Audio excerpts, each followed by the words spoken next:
It's it's sales. All of that work I just did, it was for nothing. There's a lot to unpack with that. Yeah. A lot to unpack. You know, kind of looked inward, right? I was like, okay, cool.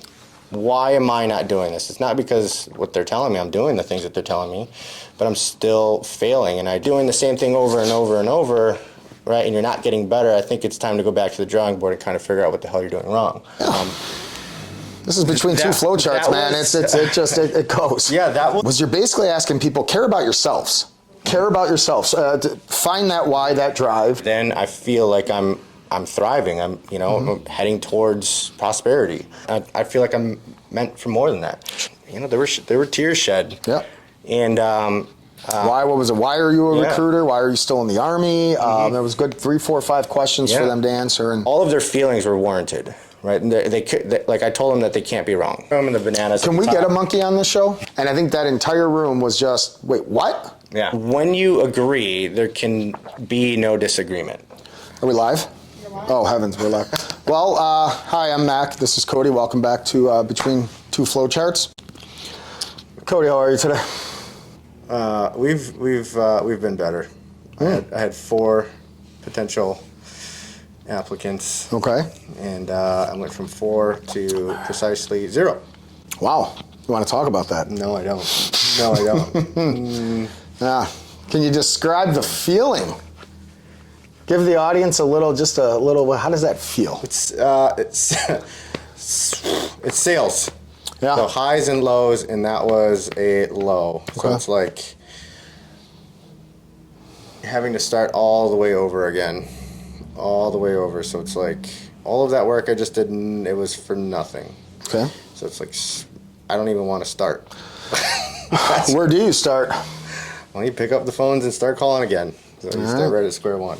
The good news is that you don't have to you can, but you don't have to go out and get new people because you already have those leads. So it's just like, okay, cool. These people are already somewhere in the process, and I don't have to go all the way back to the beginning.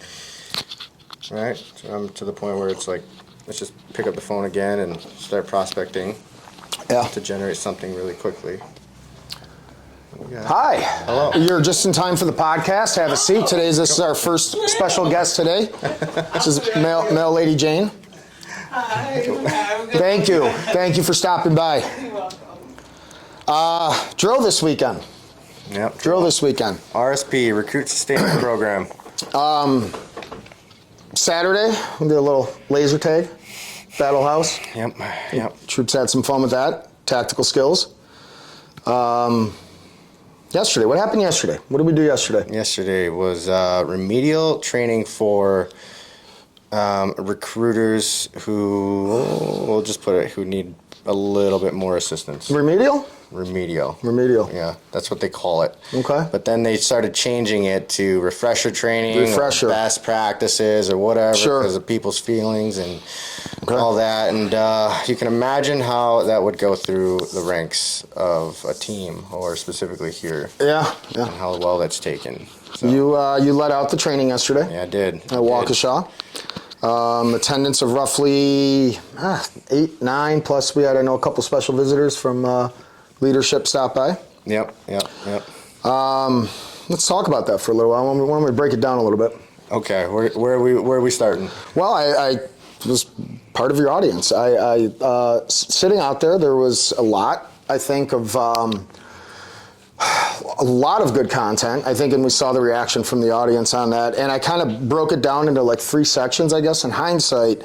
Let's talk about the first section right now, where, we'll paraphrase a little bit here and kind of bunch it a bit. You can elaborate as much as you want, but kind of what it appeared to from the audience. You took every aspect of recruiting and you polled the audience and you said, what do we do? What are we supposed to be doing? What do we need to be doing to be successful at this job? And you had it all written up on the board. I think we got up to 12, 15 of the, from lead generating events to calling applicants to essentially what is required of us as recruiters on the line, essentially, right? The RR-NCO, the Recruiting Retention NCO, what our, not necessarily job description or job duties, but some of those were our, kind of what's expected from...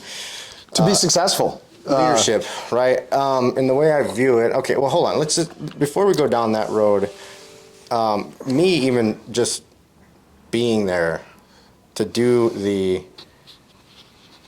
training, I was completely against. I did not want to do it. Okay.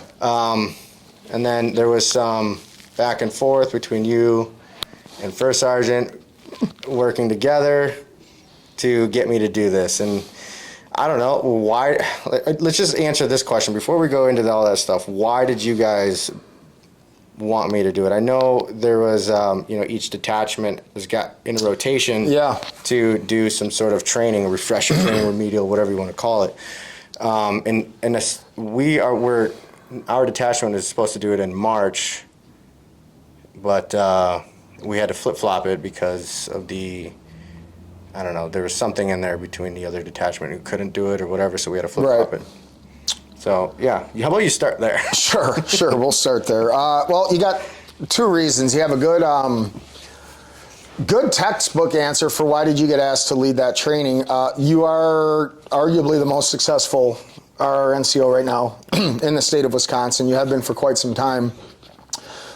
So obviously for a point of view of training, it's looked down at, hey, this guy has some value, something that he can offer. Mm-hmm. There's a second layer to that. There isn't, there's talk about you, if that's the right words, that you do provide a unique approach to this job. Yep. Something that's a little more out of the playbook, and not unethical, nothing that's wrong. It's just kind of doesn't your I'd call that out of the box thinking. Your tactics and styles do not generally fall in line with what is written from, hey, this is how we should be recruiting in order to be successful. Yeah. And I think more people wanted to hear that. They wanted to hear it from you, and perhaps provide some kind of flavor to, in cases what has been a little bit of bland training, and not against any personal instructors, but it's, let's face it, we kind of hear the same topics over and over again. Hey, let's go into a high school. Let's bring candy in.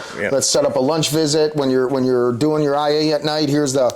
We wanted to maybe try and get away from that and break away from that and see what kind of new flavor we can have. Yeah, upon actually having a conversation with you and First Sergeant and all that, I was totally against doing it, very against doing it. In fact, I had a conversation one-on-one with First Sergeant for about 10 or so minutes because, he's a busy guy. He's got meetings and all that, and I told him, why I didn't want to do it. I mean, one of the reasons why I am, somewhat successful, I feel, I'm not all the way successful. I don't know how you would define this. Some people call it the dashboard or how many enlistments. Numbers don't lie, and you're number one on the chart. It's our measure. It's our leading measure. So, I guess there's general interest in what the hell I'm doing. Cool, just fine. But how I got there and what I did, I didn't think it was fair on how I invested in myself that I would just kind of give that away for free. Now, right? Okay. Now, there's a lot to unpack with that. Yeah. A lot to unpack. We still put on the uniform, and the idea is obviously to help your fellow soldiers. We're on a team, okay? There is that value here. But at the same time, I felt, I actually took the military, the Army's way, the National Guard's way, the RRB's way of doing things, and I just kind of stopped doing it. I took it out of the picture, and pause you there and ask why? Well, because I've been recruiting for almost 3 years now, and I was just failing. And I would reach out and I would do the things that they needed me to do, and they told me the things I needed to do. I was doing that, and I just wasn't getting better. And then so I kind of looked inward. Right, I was like, okay, cool. Why am I not doing this? It's not because what they're telling me. I'm doing the things that they're telling me, but I'm still failing. And I just, me as the things that wake me up and drive me, I need to get better. And if I'm not getting better by doing those things, we need to change, right? So I think of it as like learning a new sport or something new, and you keep doing the same thing over and over and over. Right, and you're not getting better. I think it's time to go back to the drawing board and kind of figure out what the hell you're doing wrong. Okay. Right, that's how I felt, and so that whole learning curve, I also didn't think it was fair to the rest of everyone to kind of take that away from them, right? And then I guess the whole idea, as I did agree to do this finally, the idea was to at least get them down a path to where they can, start to actually invest in themselves, not like money or whatever, just like, okay, cool, like what do you, why am I even here? Mm-hmm. Why am I even here? Answer that. And then if you can how would I say, if you can kind of identify why you're here as a recruiter in the first place, or why you're even in the military, or what serving means to you, and what are your aspirations, then you can actually wake up and do the things you need to do in order to progress. And we talked about that, right? Mm-hmm. And that's kind of how I've defined a lot of things, and that's why I wake up. I need to have forward progress in things. And so I kind of labeled that out throughout the training, and I actually had people write out those questions. Yes. Right. You did a segment in the middle, towards the middle of that training, that basically got people to talk out loud a little bit about what they're doing, why they're doing it. We got people to open up a little bit. We're going to touch base on that, actually. Yeah. I want to ask you a few questions about that in terms of reaction and what we saw from the audience on that. Yeah. I think what really captured your audience as well, so the first segment, to go back, and you had everything, as you've now mentioned, that traditional way of the RRB recruiting. This is what they're told to do, and it's all written on the board. Yep. You all, but for the most part, erased it all off the board and said, now forget about all that. Yeah. And from the audience, that was when I got an aha moment already from that entire room. And everybody's like, wait, whoa, what's going on here? Like, we have SCVs written up there, send pre-screens, call applicants, call leads. And you're kind of telling us right now to forget about it. You captured their attention, and I kind of compared it a little bit to like a breaking down level at basic training. We got the privates coming in, the drill sergeants, we're breaking them down now. Uh-huh. So now they're all sitting there kind of with a mouth wide open like, whoa, wait a minute, what do you mean right now kind of forget all about that? That was, my perception was that was kind of your setting the stage for the rest of that 3-hour training. Is that kind of fair to say? Is there anything like... How was that delivered from you? What was the why behind that? Okay, so you're talking about like how I did all that, and then I kind of wrote up their volume and versus or less than skills. So we did that, and I kind of labeled that as like the volume portion. And what I mean by volume is that you do more of that stuff. Eventually, the overall volume of actual work in those specific things, because those things specifically are like they're you can track that, right? You can track that, and so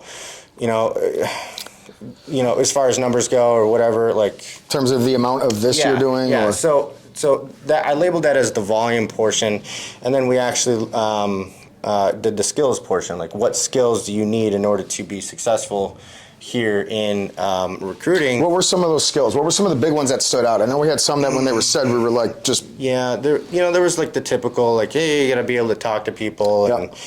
And, God, man, I don't remember because it happened so quickly, and I was just kind of thinking. I believe I remember problem-solving skills, being critically thinking, communication. Critically thinking, yes, problem-solving, that was it. I think those were kind of some of our big... Yeah. There was a few other things in there, but I don't know if like it almost seemed like they were just like surface level answers just to kind of answer the question. And I really honed in on communication because I believe if the communication in the language and the things that you say to people will like that's the only way, like that is in an interaction with another human being. Like, if you don't know how to fully communicate and understand like body language and all that, like, and you keep going through life like nothing's wrong, there's, again, I always talk about there's really no forward progress in some sort of relationships. And then even getting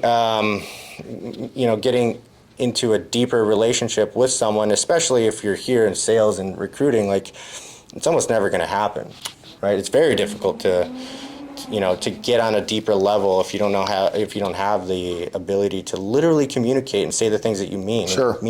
Because I could say something, so easy and that everybody could know, but you heard you heard something completely different. Oh yeah. So getting yeah. my point across and getting them to understand what I'm saying would it's overlooked. Mm-hmm. It's overlooked. That communication is so deeply rooted into everything that we do, and we just don't even we don't think twice about it.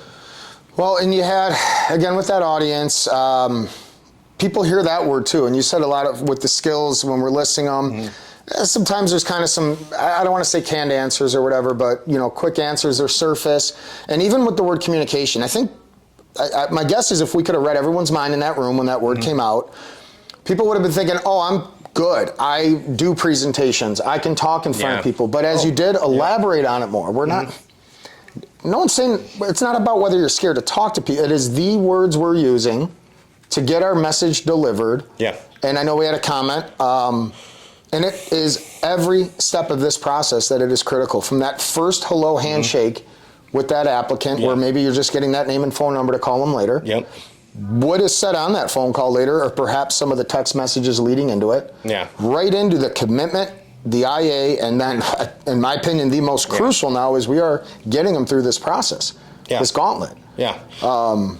You speak a lot about the process and how to get people through this entire, right? Get people to enlist, right, and like share the, I don't know, what the National Guard has to offer. But I kind of took that out of it. Like I didn't want to talk Army at all. And in fact, when I asked these questions, I was like, okay, let's take the Army out of it. Like, how does communication work every day in your daily life?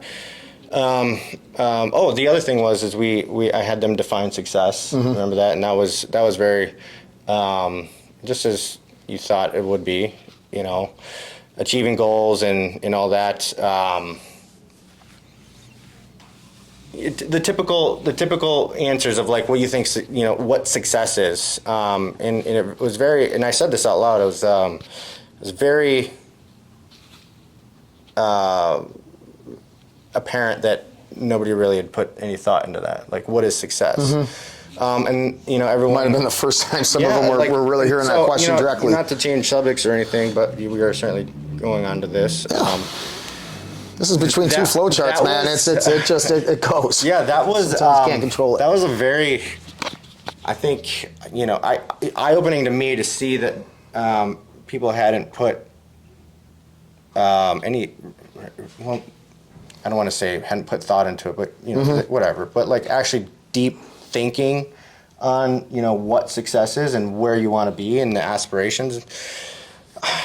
It was very eye-opening to me that that at our level, this deep into our careers in the military, that's not a thing. Like it's just not there, right? And this is why I think it's just like it coincides with your aspirations, and it needs to be one of the reasons why you wake up in the morning. Mm-hmm. It needs to be. Your entire middle segment that you did, and I remember seeing the 3 words written up on the board: health, wealth, relationships. Mm-hmm. And I know that whole big segment there tied in as well mm-hmm. to defining what does it mean to be successful, what was their why, and that really that portion and that piece, that was passionate when you were up there, and the way you made it clear to people how much recruiting means to you and how much you care about it and how much you care about this job. You made it very clear to them, though, you're not asking anyone to care about recruiting as much as they are. So that you weren't preaching your beliefs on anyone. No. The message, as I heard it, was you're basically asking people, care about yourselves. Care about yourselves. Find that why, that drive. Yeah. That was, I remember that, because after we had defined that as a group and, everyone shared something. That was, you weren't getting out of that. Like, I was going to go through every single person and they were going to share what they thought. And mm-hmm. There was a lot of, the Army has, to literally piggyback off of everyone. Yeah. So then I shared what I define success as, and I said I'm still building on this because I've been thinking about this for about the better part of 3 years. Yeah. Right? And it actually started with Sergeant Gordon. He's like, how do we define success? And man, it was NCOPDs every Wednesday, right? And we sat down, and that was my favorite part of the week. He was still doing that last year after you left the Oh team. man, I loved it so much because we could actually like Read an article, reply twice. So how I define success was in every category: the health, Okay. wealth, and the relationships. And I said, as long as I'm seeing some sort of forward progress in health, in my wealth, and my relationships, then I feel like I am being successful. Moving like forward. I'm forward. successful, right? And I defined it as like it's a feeling. It's a feeling for me that if I can continue doing that throughout the in each category, then I feel like I'm thriving. I'm heading towards prosperity. And then I wrapped it back around and I said as far as recruiting in this job, like wealth, and we talked about it last, right? This job is primarily what I do every single day. So if I'm just stagnant or falling back behind this, like, why am I even here, right? Because I don't want to be just another, 9 to 5 or come in, clock out, or clock in, clock out. I don't want it.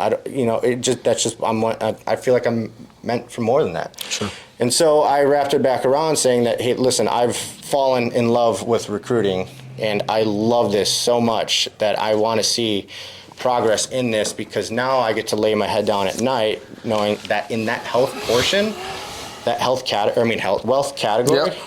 I can lay my head down at night knowing that I don't have any financial stress or worry or any of that, because this is covered. Like, I'm covered with this, regardless about how well I do. But I know that this is a very easy and special opportunity that I can fail here and still keep moving forward in this skill, right, of sales essentially. And so that's how we defined it. And then we went into things of why were they there in the first place with remedial training, and That was a very eye-opening. Stuff got deep. Yep. People there were tears shed. Yep.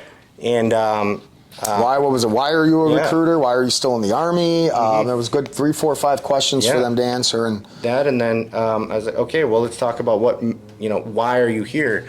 And it was again, eye-opening to hear. Excuse me. It was some of the reasons why they were there. Some people actually, it hit them as they were explaining it. It hit them that. I was like, oh shit, like, it's a me thing, because what I heard quite a bit, and, again, in the, during that entire thing, all of their feelings were warranted, right? And like I told them that they can't be wrong, right? There's no wrong answer in this, and what you feel is not incorrect. And if somebody tells you that you're wrong for feeling that way, you should delete them from your life. Yeah. Like, delete them from your life. And then all of those things that they had said, I actually went through. And it got so bad that I actually resigned, right? And then, of course, there were other things on top of that, but they got so bad, and I was like, dude, no one cares about you here. No one cares about you, and only if you do well, then there's some sort of positive feeling towards you from hires. Like, okay, cool, we don't have to deal with this guy, but I have to that's kind of the perception from looking from the bottom up. Okay. Like, cool, I might be top on the dashboard, right? And everyone's giving me a thumbs up and all this other stuff in being awesome, right? So I get all of the positive stuff, but as soon as I start doing bad, it's the other way around. PM 100, all this other, and that was kind of the general consensus. And then a few people actually, came to that realization. It was like, oh, okay, yeah, maybe it is me, right? And I didn't, the idea wasn't to kind of tell them that they were wrong or anything like that, but I kind of wrapped it back around of, I shared the first paragraph of the email. That was, I didn't know how far you were going to go with that. I said, Yep, and was like, this is about to get good, and then you're like, I'm going to leave it there. I'm going to leave it At the end there. of the first paragraph. The first paragraph. Left names out to protect, well, not the innocent. Yes. So I read the first part of the email, and I think that's where, you could tell me if I'm, wrong or whatever, but I think that's where they understood, right? Because they told me how they felt, and then I reciprocated with empathy and what actually happened. And so, and that was written a year and a half ago, 2 years ago, or whatever. It wasn't. You didn't write that for the purpose of the training. That was sharing your thoughts of validating their thoughts. And so, I wanted them to feel heard. That's it. And I think they did. So as soon as that happens, like somebody feels like they're heard, okay, now they're more inclined to actually be open and maybe make a change, right? There's greater potential for that to happen because maybe at least be aware that a change needs to be made. Right, and then when that happens, and you share that empathy and all that, like that's a very, very close connection, and it actually builds trust. I mean, and that's what what's preached through all of our recruiter training. Build rapport, build relationship, build trust. I was like, okay, cool. Well, this is how you do it. Right, and so that's what I did, and then I got them to. The idea was for them to actually listen to my instruction, right? And then we turned it around. We turned it around, and we did a practical, and we actually I was gonna. That's the probably the third segment of that training. Yeah, we really started getting in and diving into to title it communication. Communication. And yes, there were some practical exercises. Let's talk about those. What was the what were you can one or two of the practical exercises? Why did you feel they were important? How did you feel they were helpful? Okay. Important for them to walk away with that yesterday. What? So we started with that communication portion with the monkey study. Yes. The monkey study, and so they're all beating the crap out of a monkey. Maybe I butchered it a little bit. Yeah, whatever. They're beating the crap out of monkeys in the room, and then the analogy is the ladder in the middle of the room and the bananas. Can we get a monkey on the show for the next one? Well, I think we have two right here, so I'm just playing. It would be nice if we had the puppy here. The puppy. Put monkey ears on it, or bunny ear. Yeah, but the monkey thing, it was to get them in the mindset of like what's actually happening, what's actually happening in their lives. I didn't care about the Army, I didn't care about the National Guard, I didn't care about their careers or anything, but it's specifically about their lives. And the idea is, the whole idea behind that was an analogy towards the closest people in your life, right? Typically you have an idea or some sort of something positive and you really want to run and tell that next person, right? Like, hey, cool, I have this idea and I really want to run with it. And I go, you want to get your thoughts on it, or you just want to tell someone who's really close to you. That's a terrible idea. And that's the first thing typically that happens. That'll never work. Is some sort of negative response to it. Don't do that. You don't want to do that. That'll never work. This is stupid or whatever. And what is the reaction to that person who went up to you? And if I said that to you and you just shut me down, like I'm gonna feel, well, he doesn't care, right? Like, and now I don't want to come back to you again, right? And this happens in every day, like every single interaction. The first thing that comes out of your mouth is don't do that. It's either don't, can't, shouldn't, or be careful, or right. And they typically have good intentions when it's said to them, right? I believe our editor here actually just did a piece on her social media recently in regards to I'm going to butcher it a little bit. What did we just say the words like no and whatever 40,000 times to versus a little kid hears the word no 40,000 times before they turn 5, and they'll hear the word yes only 5,000 times. Oh wow, it was a good clip. Yep. Yeah. See? Search Little Dilly, Little Dilly 25 or something like that. And she had been. It's a good clip. Liz Dilly. Something like that. Like when you're talking about this, I think of the MRT, the ACR square. So like Yep. what you're saying is like active destructive. Yep. Yes. Yeah. It's a lot of MRT stuff. Like, I did do a little bit of MRT stuff, as far as like the icebergs and shoulds and coulds or whatever the hell. But yeah, that's what I'm talking about. It's usually some sort of negative interaction. Mm-hmm. And again, they have good intentions because they actually care about you and they want to. Yeah, they think they're helping. Yeah, and they're doing is casting their concerns and worries onto you, so that way you don't run into some sort of a negative. It's like the way I see it is like, a parent. I'm not a parent at all, but I see that it's just parents trying to protect their kids from some bad stuff. When really, if you just kind of encourage it, and So let them cross the street without looking. well, okay, you can stand there, you can stand there, right, and then let them make the mistake, and if they do run into Just some only sort of make that crazy one once. whatever, I don't know, like, but that's it, and so. I think one of the big things, at least in MRT, was like making your first, like, maybe a kid running into the street isn't the best example. No. But like, let's say Cody came to me with a really good idea. My first response should be active and constructive. So like supportive. Yep. Yes. And then after a period of time, I can bring up my concerns to him. Yeah. Is that fair? If we got time, actually, is that one of the other topics of that training was, what is the first thing we do? We agree. Yeah. That was that was, I think, hands down. Yeah. And I know it was a very new concept when we started talking about that last year, even for me. Yeah. And I think that entire room was just, wait, what? Yeah. Let's talk about that. So, I agree. Why? What do you mean agree? Okay. With everything? Yeah, with literally With everything. everything. With literally everything. Okay. Start agreeing with everything. Thanks for joining us today on Between Two Flowcharts. We'll see you next week. So the agreeing thing came from my training, the very first training I invested in, which was the Cardone University, Grant Cardone. Okay. That was not an endorsed plug for Grant Cardone? No.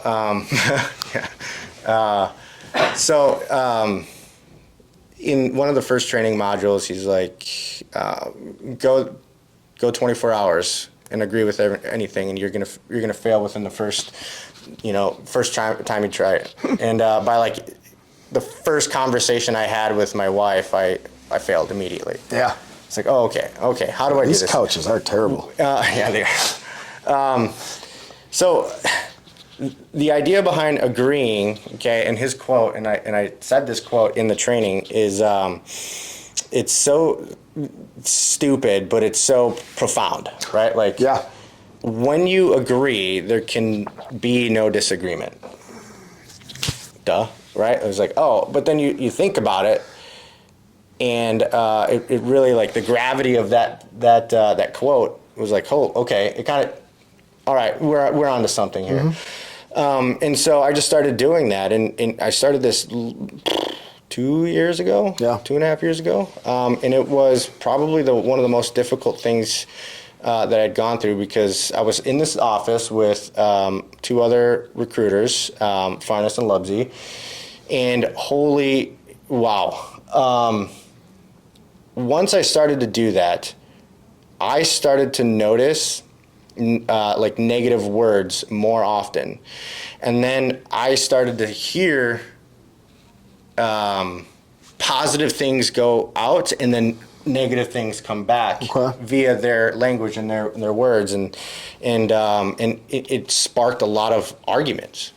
I was like, dude, if you would have just said this and just kind of inquired about it, right? Like, it would. And so you almost had your own study going on. Yeah. Oh God, man! I went to great lengths to understand what the hell was going on. Like, I'm not even joking. Yeah. Every single interaction that I had from there on out, I could see where people, like, why they said things and why they didn't say things, and I would just, I'm usually pretty quiet. In the conference, I'm usually pretty quiet in the conference, in a big setting, and I'm just like, I would just watch and see these interactions, and it's like, dude, your tonality is what sparked his response in this situation, and then it was just like, dude, literally just could have just said a couple different things, changed those words, and had a better outcome. And that's what I'm talking about with like forward progress in a conversation. So if I agree with someone, and I quite literally don't know anything, like, I don't know anything about a ballerina or dancing. And I had someone come in here and she was a dancer and I was like, dude, that's great. That's awesome. Like that, whatever. And then I just followed up with like inquiring about it. Like, if you don't mind, like just with a curious tone. And it was like, told me everything I needed to know. Right. And it goes back to, when I quit and went to Point One recruiting, I just be as naive as possible. And I had a dig, they called it, in the general manufacturing area, and I was like, I don't know anything about cheese factories, and it's funny that we're from Wisconsin, right? And I learned everything I needed to know about cheese factories and how it went from the milk to cheese, right? Fascinating Just by process. talking to people and inquiring about it. Oh, okay, so you need a quality assurance manager. Okay, cool. Now, and they do this, and this. It's like, oh my God. Now we're on to something. Now we can make some forward progress with that stuff. And then I ended up closing, I think it was like $25,000 or $35,000 within like the first month and a half or something like that. And I was like, okay. Then bad things happen to the company, and here we are. But so we started talking about that, and then I actually had them I did a little like example with Soli. And then they kind of didn't really catch on, and then I said, okay, partner up and you're going to agree. So the idea was, say an idea, something that's going to, like, that you're proud of, or just make something up that hey, I want to do this, or, I have this idea of doing this. And then the other person, partner two, needed to agree with it, acknowledge it, and keep the conversation going. And so they actually had a lot of fun, right? And I was listening to whatever, and they didn't really know how to start this. And I was like, dude, you have ideas. Like, it was the hardest part was actually them having ideas. And one of them said, I want to drink an entire bottle of Captain Jack, or Captain Morgan, or something. Captain Morgan. Fully support that decision. I was like, okay, all right, well, agree with it. And then horrible idea. Yeah. So what I'd started noticing with this whole thing, because they were having fun, they were laughing and whatever, and I said, swap roles, and then, they would do it. And then what I started noticing is that they would agree, it was something like, hey, yeah, that's cool, that's a great idea. Literally just say, I agree, okay? Just start there. Is it fair to say, when your first reaction is, I agree, to regardless of their idea, does it put your person you're having a conversation with at ease a little? Absolutely. It lowers, there is no tension, their guard. Maybe they were waiting for no, you can't do that, and now they're relaxed. Yeah, so... A nice, engaged, smooth tunnel for the conversation. So think about that, right? They went their whole lives with coming up with something, going to their parents, someone close to them, and then they present this idea, or... On guard, ready to be told no. And ready, and they're ready for that, and then all of a sudden, like, dude, that's awesome, that's great, and then all of a sudden, what happens? Oh. Whoa, okay, so then they actually perk up and like, okay, they want to talk about it a little bit more. And so that was what was happening. And then so, as the response came back, they were starting to ask why, and then we backed up from there. Sure. And then we spoke about why, to not use the question why. And then, and the word should as well. Like having the ability to cast your beliefs onto someone else. What the word should means, and how to use it to your advantage. And without going into further craziness with that, it was like, okay, if you use the word should, you're going to cast your morals, your values, your beliefs onto them, and they don't have that. So typically there's some sort of, headbutting, or I don't agree with that, or whatever, and it's just like, think of like politics, right? I believe this, I believe that, right? And then they're casting each, and there's just never ever going to be some common ground ever. So using that word should, if somebody says, hey, I want to drink a bottle of Captain Morgan, cool, you should, right? Reinforces their idea, their belief, their value, whatever it is, and then just turn around and get to the bottom of it. Like, why would you want to do that? And I said, let's not use the word why. And they're like, whoa. Everything that we've been trained SQI4, my team leader, section chief, everyone Ask says why. us Ask to why. say, literally ask why. What are the 3 good words to replace why with? The open-ended questions, okay? So What would they probably start with? Yeah. yeah, you got how, How? you got what, you got when, right? And then you can use the are, is, do, right? Those are more kind of closed-ended questions. Yeah, that yeah. release, Yeah. but you can use them. Do you know? Do you want to define real quick? What do you mean by closed-ended question, in case someone at the Sure. audience? Yeah. Are, is, do are closed-ended questions, and typically in sales, in the old way of selling, and without going into deeper detail in that, is are, is, do are closed-ended questions. So that would elicit a yes or a no. So it funnels them in. Yes. To Yeah. we're looking for more of an open-ended. Yeah. Open-ended explanation. Get them talking. Yep. Open-ended. Okay. So stop using the word why, and they went. Mine was blown. Why? Why do we not? Okay, cool. Let's talk about that.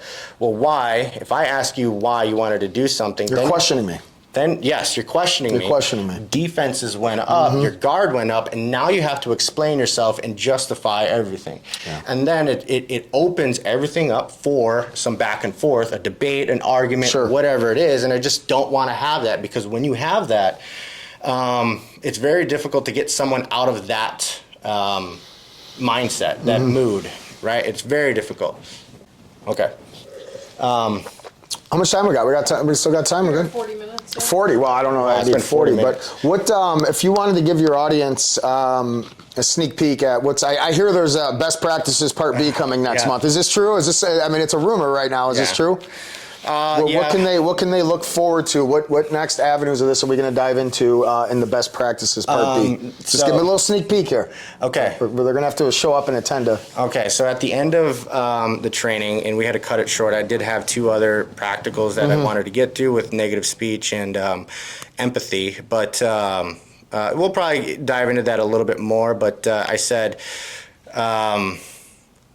this communication portion is literally the building blocks. It is the foundation of how to handle an objection. Okay. Right. And we deal with objections Yes. on a good day And 20 times. Yes, and so you're 100% going to get an objection, and I fully said this, and I said this to the class, is that when you get an objection, okay, let's just start there, we're going to back up through it. Despite all of the work that you did prior to getting to that point of an objection, SCV, phone calls, text messages, getting ghosted, all of that stuff, getting to work early, building SF86s, packets, all of that stuff. All of those things, all the way up until you get that objection, I said, if you understand agreeing, it's the building block, is the foundation. Your job does not start until you get that first objection. Okay. And so, All right. we're We're going to dive more into that next month. Yeah. Yep. I'm looking forward to that. Yeah. That's going to be exciting. Yeah. All right. I'm going to go into a little different segment real quick here Sure. before we wrap up for the day. I was going through a lot of our fan mail this week. I got one letter in particular I would like to read. Uh-oh. All right, on the air. And this one really stood out. Uh-oh. There's tons of it over there. You're more than welcome. Dear Cody and Mac, thank you for what you guys do. Your talks are super motivating and give me my drive I need to get through my day. I appreciate you guys. Keep them coming. Signed, Big Cheetah 22. I got it. This one really stood out this week. Wow. Hey. For anyone else, if you are interested, if you want to write to the show, our address is right here on the bottom of the screen right now. And yes, it's flashing red, white, and blue for America. My editor just did that. Or stop by in person. You can also be the next guest on Between Two Flowcharts. All right, I'm down with that. Awesome.